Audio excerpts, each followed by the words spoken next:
হযরত আব্দুর রহমান ইবনে আউফ বলেন, আমি যেই না বললাম ওই যে আবু জাহেল, তাকায় দেখি দুইটা ভাই বাজ পাখির মতন দৌড় দিয়া আবু জাহেলের কাছে গিয়ে আবু জাহেলের ঘোড়ার মধ্যে আঘাত করে আবু জাহেলের নিচে বাড়াইয়া দিছে।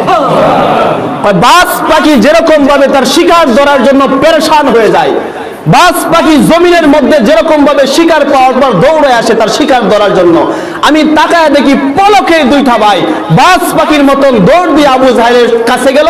যাওয়ার পর ছোট ভাই আবু জাহেলের ঘোড়ার পায়ের মধ্যে আঘাত করলো, ঘোড়া আবু জাহেলকে মাটির মধ্যে ফালাইয়া দিল। ফালাইয়া দেওয়ার পর বড় ভাই তার তলোয়ার দ্বারা আবু জাহেলকে মাটির মধ্যে মিশাইয়া দিল। ইয়া হাবিবাল্লাহ, যুদ্ধ যখন চলছিল তখন আমি আমার কানের মধ্যে একটা আওয়াজ শুনছিলাম। আওয়াজটা হলো আকবির আকবির, মানে সামনে বাড়ো সামনে বাড়ো। কিসের আওয়াজ এটা আল্লাহ রাসূল? এটা কিসের আওয়াজ? তখন রাসূল বলতেছে, যুদ্ধ শুধু তোমরাই করো নাই, স্বয়ং আল্লাহ তাআলা তার একদল ফেরেশতা দ্বারা যুদ্ধ করাইছে, যার কারণে মাত্র 313 জন সাহাবী 1000 কাফেরের বিরুদ্ধে তোমরা বিজয় লাভ করছো। যুদ্ধ হবে। আবু জাহেল ডাক দিছে, মুহাম্মদ তোমার সঙ্গে যুদ্ধ হবে। রাসূল বলে, আমিও তৈরি আছি, কারণ আমার আল্লাহ এখন আদেশ দিয়েছে। 13 বছর পর্যন্ত আল্লাহ তাআলা আমাকে আদেশ দেয় নাই, তোমরা আমাকে মারছো, আমরা মার খাইছি, প্রতিবাদও করি নাই। আর এখন আল্লাহ তাআলা আমাকে বলছে জিহাদ করার জন্য, আর বলছে ওয়ালা তাকুনু লিমান ইয়াকতালু ফি সাবিলিল্লাহি আমওয়াত বাল আহইয়া। আল্লাহ বলছেন যদি আল্লাহ রাস্তায় আমি শহীদ হতে পারি, আমার সাথী সঙ্গীরা যদি শহীদ হতে পারে, আল্লাহ তাআলা বলছে আমরা কখনোই মরব না, আমরা জান্নাতের মধ্যে সরাসরি প্রবেশ করব। আমরা তৈরি আছি, যুদ্ধ হবে। ইসলামের প্রথম যুদ্ধ নাম হয়েছে তার বদর, বদরের যুদ্ধ। এর আগে কোনো যুদ্ধ হয় নাই, মল্ল যুদ্ধ হয়েছে। রাসূল সাল্লাল্লাহু আলাইহি ওয়াসাল্লাম মাত্র হাতে গোনা 313 জন সাহাবী তার, আর কাফেরদের সংখ্যা ছিল তখন 1000। তারা অস্ত্র শস্ত্র নিয়ে রাসূল সাল্লাল্লাহু আলাইহি ওয়াসাল্লামের বিরুদ্ধে যুদ্ধ করার জন্য আসতেছে। রাসূল সাহাবীদেরকে বলতেছেন, ও আমার সাহাবায়ে কেরাম, আল্লাহ তাআলা তো আদেশ দিয়েছে তাদের প্রতিবাদ করার জন্য, তাদের বিরুদ্ধে যুদ্ধ করার জন্য, জিহাদ করার জন্য। তোমরা কি জিহাদ করতে চাও? তখন মিকদাদ রাদিয়াল্লাহু তাআলা আনহু ছিল রাসূল সাল্লাল্লাহু আলাইহি ওয়াসাল্লামের পাশে। উনি রাসূল সাল্লাল্লাহু আলাইহি ওয়াসাল্লামকে বলতেছেন, ইয়া রাসূলুল্লাহ, ইয়া হাবিবাল্লাহ। উনি খেজুর খাইতেছেন, খেজুর খাইছিল মিকদাদ। উনি যখন খেজুর খাইতেছিলেন, উনি জিজ্ঞাসা করতেছেন রাসূল কি, ইয়া রাসূলুল্লাহ, ইয়া হাবিবাল্লাহ, আমরা যে জিহাদে যাব, এই না হয় মারা লাগবে, না হয় মরণ লাগবে, বাইচা যে আসবে এর কোনো নিশ্চয়তা নাই, মরতেও পারি, যদি মরি তাহলে আমাদের লাভটা কি? রাসূল সাল্লাল্লাহু আলাইহি ওয়াসাল্লাম বলতেছেন, তোমাদেরকে একটা জান্নাত দেওয়া হবে। তখন বলতেছে, জান্নাতটা কি, কতটুকু বড় হবে? তখন রাসূল বলেছেন, আরদুহাস সামাওয়াতু ওয়াল আরদ, ছোট্ট যে জান্নাতটা থাকবে, ছোট্ট জান্নাতটা 10টা দুনিয়ার সমান হবে। তখন মিকদাদ হাত থেকে খেজুরটি রাইখা দিয়েছেন, বলতেছেন, ইয়া রাসূলুল্লাহ, ইয়া হাবিবাল্লাহ, তাহলে দেরি কিসের, চলেন জান্নাতের দিকে। আর খেজুর খাই আমি সময় নষ্ট করতে চাই না, চলেন জান্নাতের দিকে, জিহাদ করব, হয় মারব না হয় মরব। সুবহানাল্লাহ। রাসূল সাহাবীদেরকে কাতার বন্দী করতেছে, মানে চোট সাজাইতেছে কিভাবে যুদ্ধ হবে।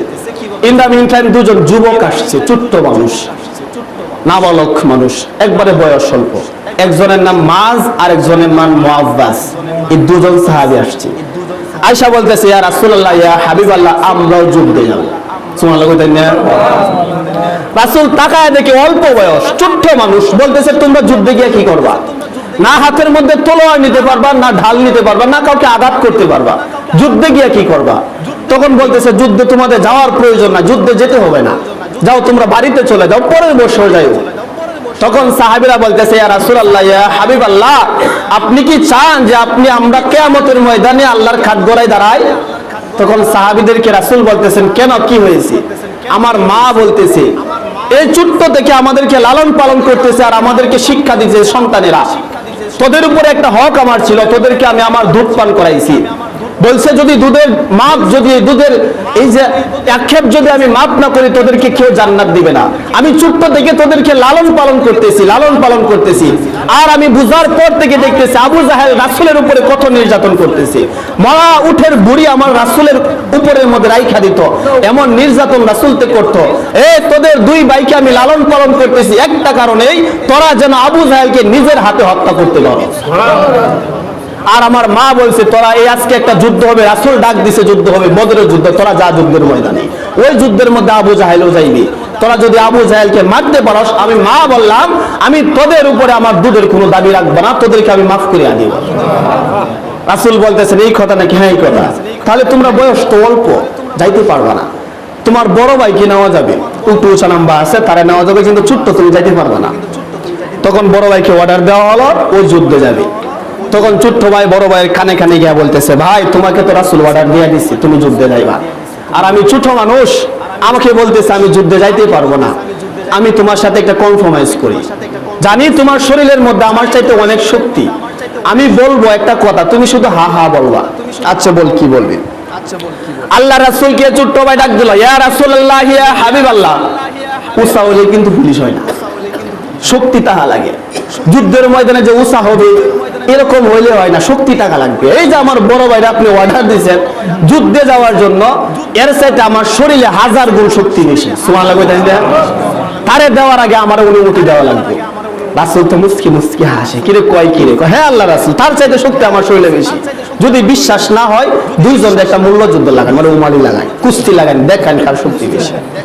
তখন বলতেছে যা, রাসূলও খুশি, কিরে ইয়ার মানে আক্ষেপ দিকে রাসূল খুশি হইতেছে, যা ঠিক আছে, লাজ মূল্য যুদ্ধ, দুইবারে লাগাইবে।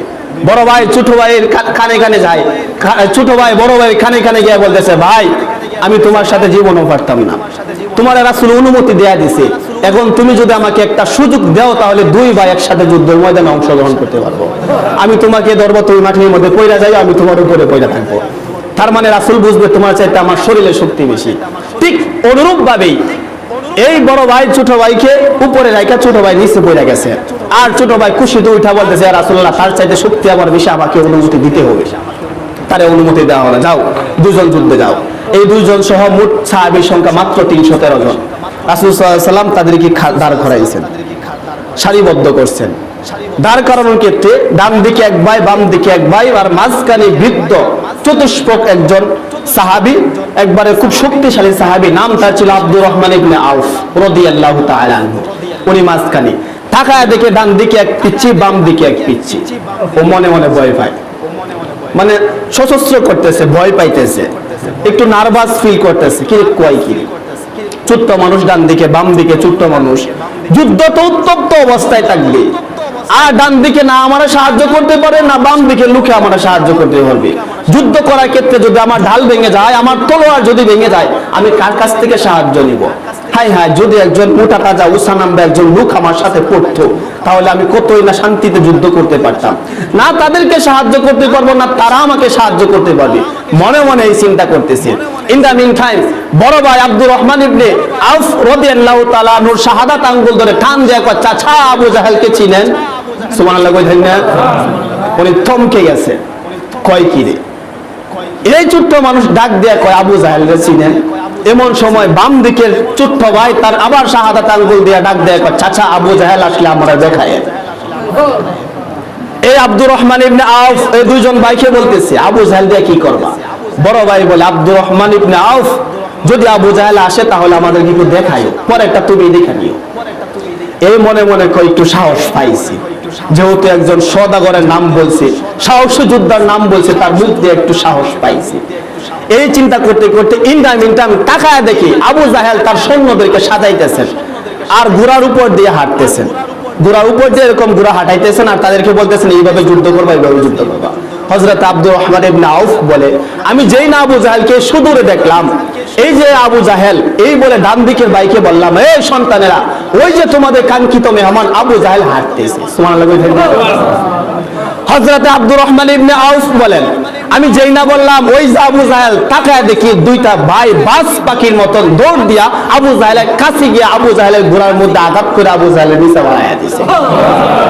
বাজ পাখি যেরকম ভাবে তার শিকার ধরার জন্য পেরেশান হয়ে যায়, বাজ পাখি জমিনের মধ্যে যেরকম ভাবে শিকার পাওয়ার পর দৌড়ে আসে তার শিকার ধরার জন্য, আমি তাকায় দেখি পলকে দুইটা ভাই বাজ পাখির মতন দৌড় দিয়ে আবু জাহেলের কাছে গেল। যাওয়ার পর ছোট ভাই আবু জাহেলের ঘোড়ার পায়ের মধ্যে আঘাত করলো, ঘোড়া আবু জাহেলকে মাটির মধ্যে ফালাইয়া দিল, ফালাইয়া দেওয়ার পর বড় ভাই তার তলোয়ার দ্বারা আবু জাহেলকে মাটির মধ্যে মিশাইয়া দিল। যুদ্ধ চলতেছে, উত্তপ্ত যুদ্ধ। হযরত আব্দুর রহমান ইবনে আউফ বলেন, হাই হাই কি ঘটতেছে যুদ্ধের মধ্যে, নাবালক সন্তানরা। যুদ্ধ চলতে চলতে আবু জাহেল তখন আবার উঠছে, তলোয়ার নিয়ে আবার উঠছে। ওঠার পর বড় ভাই হযরতে মুআজ রাদিয়াল্লাহু তাআলা আনহুর হাতের মধ্যে একটা আঘাত করলো, বাম হাতের মধ্যে আঘাত করলো। আঘাত করার পর হযরতে মুআজ রাদিয়াল্লাহু তাআলা আনহুর হাতটা 16 আনার মধ্যে 12 আনায় কেটে গেছে, চামড়ার মধ্যে বাইজা রইছে। চামড়ার মধ্যে যখন বাইজা রইছে, এই আব্দুর রহমান ইবনে আউফ যুদ্ধ কোথায় করবে? দুই ভাইয়ের যুদ্ধ দেখে। আমি তাকায় দেখলাম যখন এই মুআজের হাতটা, বাম হাতটা শুধু চামড়ার মধ্যে বাইজা আছে, সম্পূর্ণ পড়ে যাবে এরকম অবস্থায়। আমি তাকায় দেখি হায় হায়, মনে হইতেছে উনি মনে হয় জান্নাতি লোক, এ মুআজ মনে হইতেছে জান্নাতি লোক। আমি তাকায় দেখি তার বাম হাতটা ডান পায়ের নিচে রাখা এমন জোরে একটা টান দিল, টান দেওয়ার পর নিজের হাতটা নিজে সাইডা ফেলতেছে, ছিঁড়ে ফেলছে। কারণ এই ঝুলন্ত হাত নিয়ে যুদ্ধ করতে পারতেছে না। ওই মুআজ নিজের হাতটা চিরা ডান হাতে তলোয়ার নিয়ে আবু জাহেলকে এমন আঘাত করলো, জমদে তাকে দুনিয়া থেকে একবারে জাহান্নামের মধ্যে পাঠায় দিয়েছে। এই আব্দুর রহমান ইবনে আউফ বলেন, যুদ্ধ চলতেছে, আবু জাহেল শেষ। এমন সময় আমি নতুন একটা আওয়াজ শুনলাম।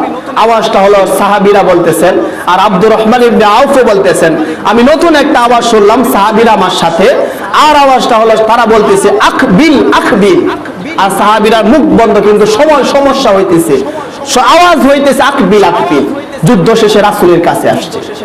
আয়েশা বলতেছে, ইয়া রাসূলুল্লাহ, ইয়া হাবিবাল্লাহ, যুদ্ধ যখন চলছিল তখন আমি আমার কানের মধ্যে একটা আওয়াজ শুনছিলাম।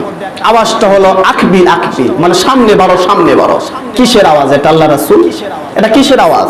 তখন রাসূল বলতেছে, যুদ্ধ শুধু তোমরাই করো নাই, স্বয়ং আল্লাহ তাআলা তার একদল ফেরেশতা দ্বারা যুদ্ধ করাইছে।